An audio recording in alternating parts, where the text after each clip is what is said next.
আমি স্বামী সংসার না করে আমি তোর সাথে সাথে ঘুরি? কি চাস তুই? কেন কথা বলিস আমার সাথে? কেন কন্ট্যাক্ট করিস? কেন কল করিস আমাকে? দূরে থাকতে পারিস না?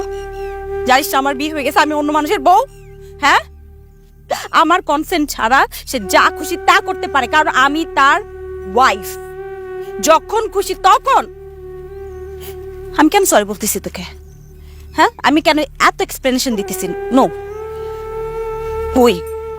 তুই এখন থেকে আমাকে কোনো ধরনের কোনো কন্ট্যাক্ট করবি না, ঠিক আছে? ফোনের লাইনটা কাটলি না কেন? তুই পারবার?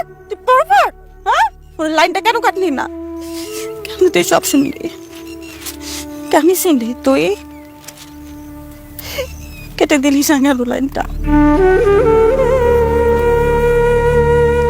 আমার প্রবলেম না এটা না যে তুই তোর হাজবেন্ডের সাথে থাকিস। আমার প্রবলেম না এটাও না যে তোর হাজবেন্ড তোকে টাচ করে। আমার প্রবলেম এটাও না যে আমি তখন ফোনের লাইনে ছিলাম। আমার ভালোবাসার মানুষটা ইচ্ছার বিরুদ্ধে যা যা করতেছে এটা আমি নিতে পারতেছি না। আমি প্রয়োজনে কথা বলবো না তোর সাথে, আমি কন্ট্যাক্ট করবো না। আমি তো কোনোদিন তোর কনসেন্ট ছাড়া তোর আঙ্গুলটাও ধরবো না। আমি নিতে পারতেছি না, বুঝছিস? তুই চলে আয় আমার কাছে। কেন মেনে নিতেছিস সবকিছু? আমি নিতে পারতেছি না যে তুই সবকিছু মেনে নিতেছিস।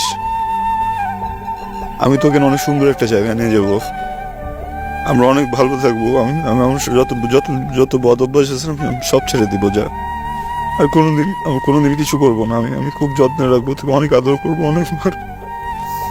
এই চলে আয় না, চললাম প্লিজ। আমি আরেকজন কবুল বলছি,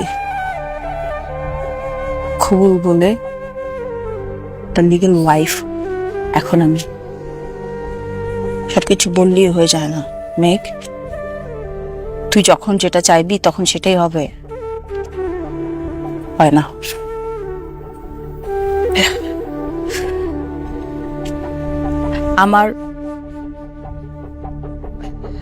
আমার সাথে আজকের পর থেকে তুই কখনো খবরদার আর কোনো যোগাযোগ করবি না, কল করবি না। ইনফ্যাক্ট তোর চেহারা আমি দেখতে চাই না। মরে যা, তুই মরে যা, জাস্ট ডাই। কিন্তু আমার সামনে কখনো আসবি না।